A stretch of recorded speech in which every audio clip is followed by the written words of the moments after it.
Turn up the good, turn down the suck. Our Lady Peace, I Mother Earth, the Matthew Good Band, Treble Chargers, Soul Asylum. But they weren't even Canadian. Oh, sorry. Big Wreck, The Watchmen, Big Sugar, The Tea Party, Holly McNarland, and many more. A nostalgic ride through 90s CanCon, the MuchMusic era, and the golden age of Canadian music. Our bands, our stories. This is the Great Canadian Mixtape.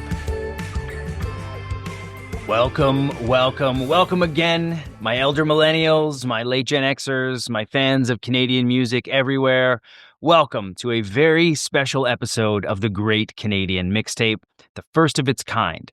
But before we talk about it, and before we talk about Holly McNarland, I want to take a moment and show some love. Because this podcast is starting to pick up more and more listeners and subscribers, and it makes me so happy. It makes me so happy to know that there are like-minded people out there. I'm not just, this delusional podcaster who thinks he can talk about stuff for 3 hours and everyone's just automatically going to find me interesting. I prepare for these episodes. I love the topics that I'm considering. I try to keep things fun. I try to move along at a really good pace and to be your guide as you take a trip back to a time that was technologically inferior, but culturally and musically superior. And that's my goal. And that's why finding new listeners is so exciting for me. So I want to shout out to my new listeners from episodes 1 and 2. We've got GTA listeners. Of course, you're my bread and butter. Also, I see you, other cities in Ontario. We've got Windsor, we've got Cambridge, we've got Kitchener. See, Ontario's more than just Toronto. And I'm so happy that you finally showed up. My people in Saskatchewan. That's my second Canadian home. I lived out there for 6 or 7 years, met my wife there. Much love to my listeners in Toontown, in Regina, and in Moose Jaw. Also, we've got other places in Canada represented. We got Halifax, we got Calgary, we got Gatineau. I see you guys. No love from BC yet. Don't know what's going on out there. Maybe I'll need to win you guys over with the future Matthew Good Band episode. And also, again, I'm always surprised by this, but my Yankee friends. I've got listeners from the most Canadian American city out there, Buffalo, and then the least Canadian American city out there, Las Vegas. Both of you, welcome. Also, Yokohama, Japan? Really? I had to look twice when I saw that on the analytics. There must be some Canadian English teacher out there missing home, wanting to go back to that time. You're welcome here. You found the right place. So ultimately, I just want to say I'm really excited that this little show is picking up some like-minded listeners and subscribers. I really cherish this. My goal isn't to just be the biggest podcast out there. I want to find the right audience so that we can really share and build out these memories together. So thank you. And if you know someone who would love a show like this, share it. I mean, don't spam it, right? We want to be strategic about that. We want it to go to, those cool people who could really use a break from doom scrolling and would maybe benefit from a warm and fuzzy little trip back into the greatest time in Canadian music. So, what makes this episode different from the first two? When brainstorming about bands and artists to include on the Great Canadian Mixtape, I made a list. And as I was making this list, it became apparent that there are some bands and artists that wouldn't really fill an entire, say 30 to 50 minute episode. And that's the time I'm shooting for because your time is valuable. And I'm not here trying to drone on for 2 hours. I want there to be some pace to these episodes. So for many of these bands and artists, it's not to say that their body of work and their catalog couldn't fill a 30 to 50 minute show. It's that I couldn't, in good conscience, make an entire episode on them because, as listeners of the first two episodes know, this podcast is first and foremost a retrospective, a look back at the greatest age in Canadian music. But in order to look back somewhere, you have to have been there to begin with. And I didn't want to rewrite history by going back and pretending to be super into a band that I really wasn't at the time. So it's, not like, oh man, I was really into Thrush Hermit's garage band tapes or whatever. I didn't want to do that.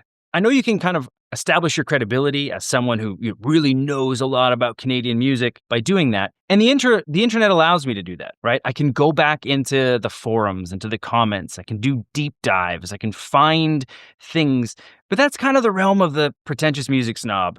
And it's that mentality that I'm actively trying to avoid. It comes out sometimes, but I'm trying to avoid it because for what we're trying to accomplish here, it's inauthentic. Pretending to be somewhere you weren't, or pretending to be someone that you aren't, I mean, it's just lame. So I want to always stay true to that form. But on the flip side to that, the easy path is to go down the one-hit wonder kind of episode, right? And the reason I didn't want to package these episodes as sort of the one-hit wonder episodes is that it cheapens the contribution. I mean, sure, it's just a rug, but... That rug really tied the room together, did it not? So there is necessity with these episodes. These voices, they are important to this time period, and these voices exist somewhere in your brain, but maybe not at the forefront, but they're there. They're occupying a special place. And in these mini episodes, I want to invoke those voices, the voices of the unsung North, and I want to beckon them to transport us back to that time, if only for 10 or 15 minutes. What to call these episodes? B-sides, deep cuts. Now those are too cliche. What about Timbits? That will probably get me sued. But what is something that's easy to miss? Something that, if you aren't in the exact right place, at the exact right time, if you aren't looking for them, you wouldn't even know they existed. Yet, if you are lucky enough to be there, you can witness something truly special. Something awe-inspiring, beautiful, and sorrowfully fleeting. Welcome, my friends and listeners, to the first episode of Northern Lights, short-form episodes of the Great Canadian Mixtape Podcast, celebrating the artists that added a small but stunning splash of color to the Canadian music scene. And first up, Holly McNarland. I want you to think about your high school class. Go back to those high school days. There was that boy or that girl in your high school that drew you to them.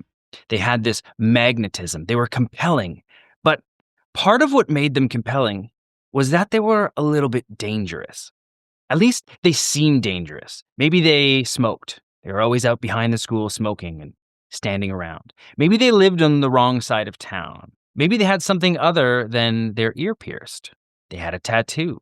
The clothes they wore, the entire package, it was something that drew you in, like moth to a flame style, you know? But you knew that, like, if you ever brought them home to your parents, if you actually started dating that person, maybe those parents wouldn't say anything in front of them, unless they were, Italian immigrant or Chinese Canadian parents. Then they might have said something to their face. But generally, our Canadian parents, they wouldn't have said anything.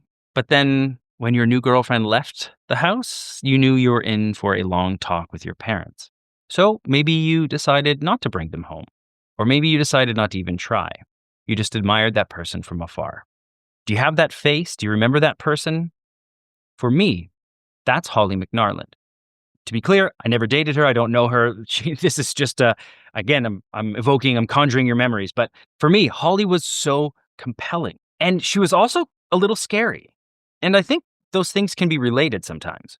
See, as a teenager, I was first introduced to her with her breakout song, Numb, from her album, Stuff.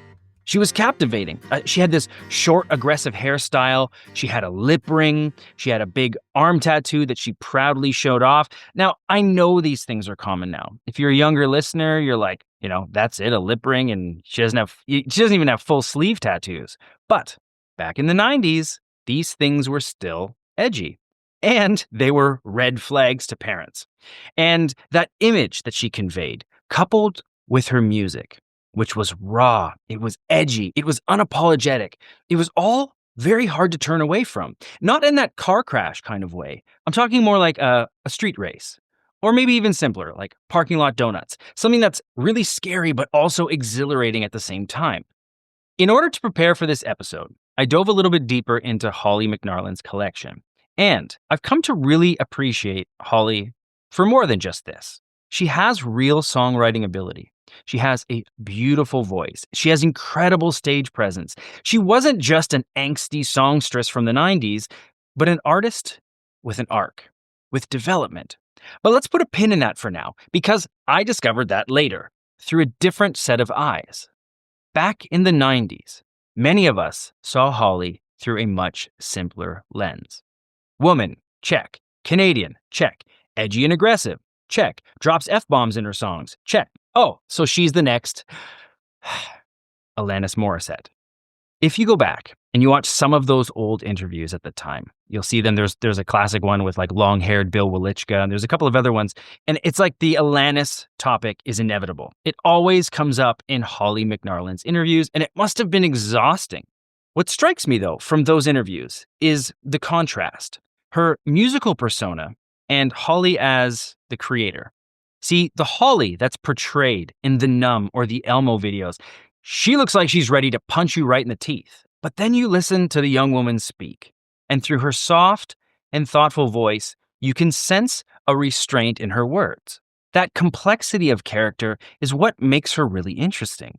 See, had she outwardly and aggressively challenged these Alanis comparisons, or, like written a diss track and really went out and was super vocal about it, she certainly would have captured more eyes and ears.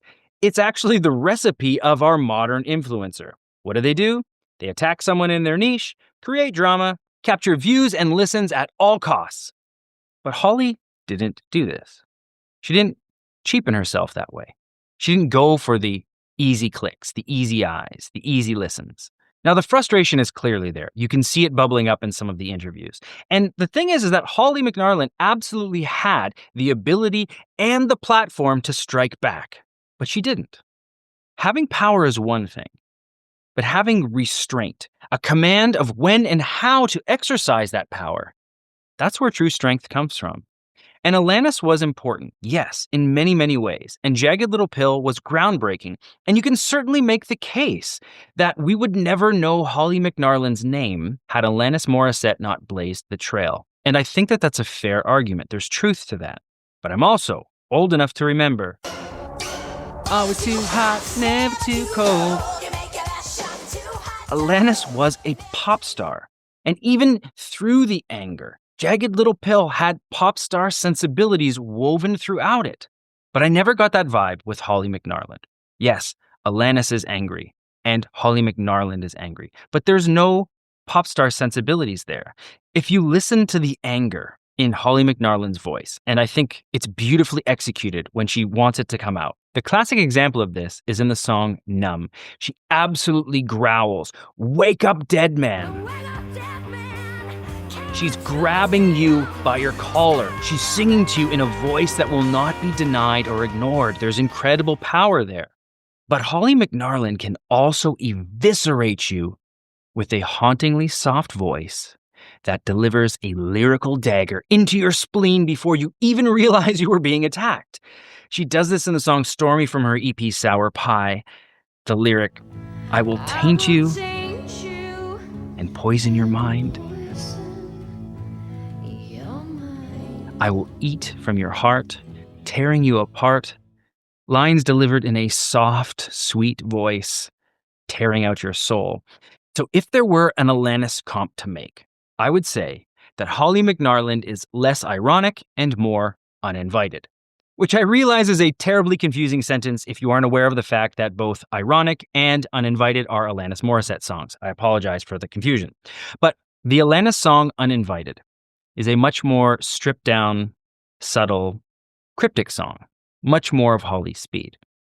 But I think we can do better. We don't have to comp angry Canadian woman singers with other angry Canadian woman singers. We can do better than that. We can think deeper. So, what about the band Placebo? I love Placebo. They're one of my favorite bands. But there's a raw, dark, often uncomfortable energy that comes with Placebo songs. They're unsettling and yet beautiful. They're sometimes haunting. They're sometimes devastating. That's Holly McNarland. Or what about the band Cracker? A little bit more of a deep cut from the 90s. Alternative rock with folk and country roots. Lyrics that dabble with both the angst and the apathy of the 90s stand-around generation, but packaged in a more folksy manner. Isn't that also Holly? Maybe you don't know that side, but it comes out in her later work. Thematically, Holly's songs seem to dance along the lines of beauty and anger, love and ugliness. They're tender and then raw, always honest, always interesting. One minute you're strolling through a beautifully breathtaking Canadian forest, the next you're in a fist fight. She's a musical Eden Robinson. An okay writer needs to be from somewhere, needs to establish credentials, build credibility, but a great writer can be from anywhere or from nowhere. You don't see the face of a great actor, you only see their characters. And great musicians speak to us through the ears and not through the eyes. And I say this because I know that there is a bigger discussion here. But this is just a friendly, nostalgic podcast, and I'm just a friendly, nostalgic nobody who happened to be there at the time. I can't rewrite the history. I can't pretend that I share in a deeper discussion that I didn't. I can only talk about my experiences, try to conjure memories, and to celebrate the music that I love. I hope you can appreciate this podcast for what it is and forgive me for what it isn't. I'm not trying to make this into something bigger. I'm not trying to capture all the issues, all the elements, but I do realize that they're there. So what do you remember from that time, mid to late 90s, where at least in some way, real or contrived, or somewhere in between, where the edgy female artist crossed the line from threat to thrill? I am wholly unqualified to discuss the historical significance of Holly's contribution to women in the Canadian music scene, and I am certainly not equipped to comment on her as a proud Métis woman, which she is. Those contributions are real and significant, and I'm sure that I don't appreciate them to the extent that I should. But this podcast isn't a music history lesson, an academic deep dive into cultural significance and the right to write. It's a retrospective. And as a teenager sitting on my couch watching Holly McNarland on MuchMusic, I didn't have the benefit of half a standard lifetime of lessons and self-reflection. If you're like me, at the time, you saw a musician who was strong, passionate, and angry. Yeah, why not angry? It was okay to be angry at that time. Now, whether it was Holly McNarland's Numb, or Lisa Loeb's Do You Sleep, or Tracy Bonham's Mother Mother, or Tori Amos's Cornflake Girl, or Fiona Apple, or Garbage, or Veruca Salt, I may be just some young white dude, but even I could tell that this was a time, a really important time for female voices, not in pop music or adult contemporary music where they had been for years, but in alternative rock music. And that's how I saw it back then. And I know it's a simple take, but sometimes when you're young, you sense that something deeper is going on, but you can't quite process it until way later. And there's lots that I didn't know then that I understand more about now. But I do know one thing with absolute certainty.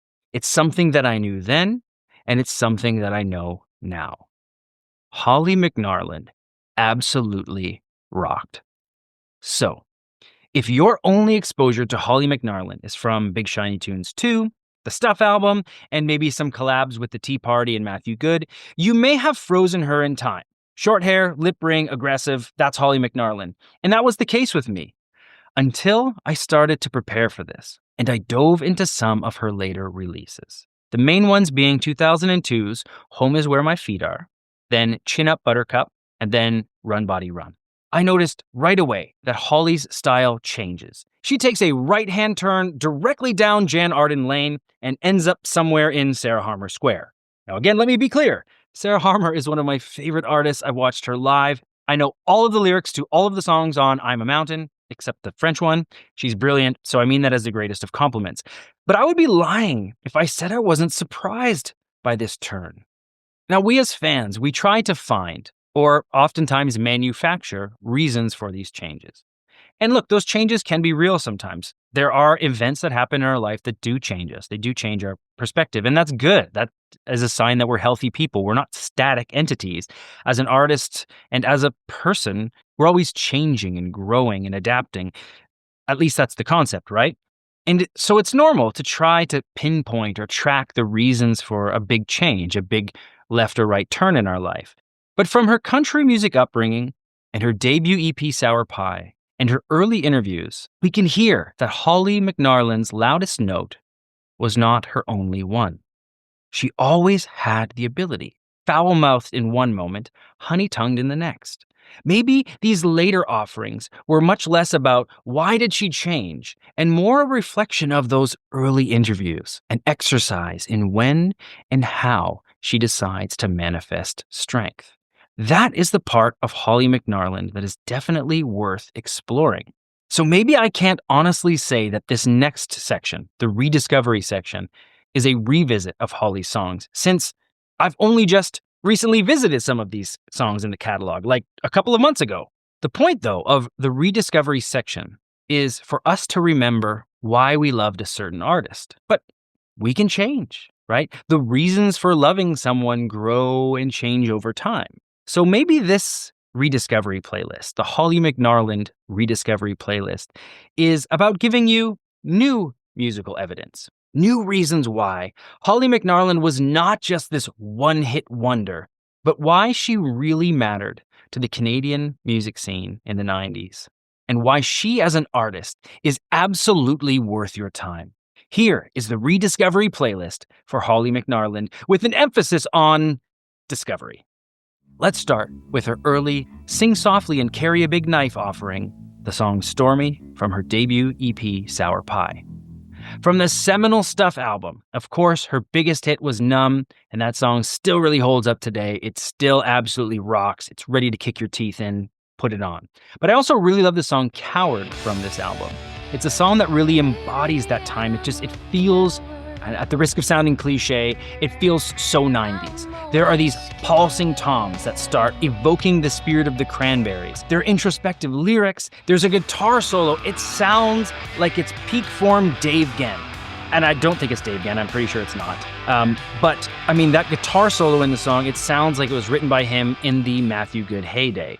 Speaking of Matthew Good connections, Holly has a long history of collaborating with Matthew Good. And also a crazy fact that I didn't realize until this year, even though I'm a massive Matthew Good fan. Watch the video for the Matthew Good band's Alabama Motel Room. The girl being stalked in that video? Holly McNarland. So, before the kid from Serial Joe was in the Superman's Dead video, Holly McNarland was in the Alabama Motel Room video. She's also collaborated with The Tea Party. There are some really interesting live recordings of them performing together on YouTube. But singing with Jeff Martin live is a pretty tall task. He has a giant voice. So I prefer listening to the produced song, Wishing You Would Stay, from the Seven Circles album. I find that Jeff's voice doesn't allow a lot of room, but through the deliberate choices of production, Holly's voice really does act as a beautiful complement to Jeff's in this song. If you're going down the YouTube rabbit hole, there is a live performance from 2003 at the Great Hall, and it's a fantastic show. You should watch the whole thing, but especially watch the opening song. It's a song that I believe is called Move, according to the comments. I don't know if it's her own song or if it's a cover of someone, but that performance just jumps right into your soul. Then, from her Home Is Where My Feet Are album, check out her cover of Phil Collins' In the Air Tonight, and then the song Do You Get High. From her 2007 release, Chin Up Buttercup, the opening song So Cold and the closing track Sad Songs run you through Holly's range. So Cold starts the album with a driving rock song, and then by the end, we have this Harmer-esque exploration of complex emotions, broken relationships, all sung through a warm and inviting smile. Finally, end your journey with an absolutely gorgeous song that I just discovered when putting in the work for this episode. The song from the album Run Body Run is a heartbreakingly beautiful track titled You'll Forget About Me. When I listened to this song, I breathed a sigh of relief. I'm happy that I didn't date Holly McNarland back in high school, because if she had written the line,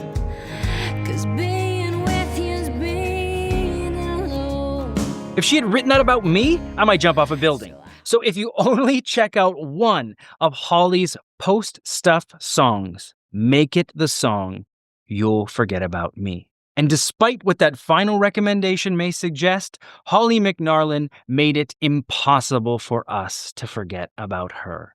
So I hope you enjoyed the first Northern Light of the Great Canadian Mixtape, covering the one and only Holly McNarland. Northern Lights episodes are short form, so that means no fake sponsorships, no extended outro with fake production credits studded with inside references and Easter eggs, and unfortunately, no Gladwellian clothes. Just a simple request to share your Holly McNarland memories in the comments or in the Substack, and for you, my friends and lovely listeners, to enjoy falling back in love with the music of Holly McNarland. Wait till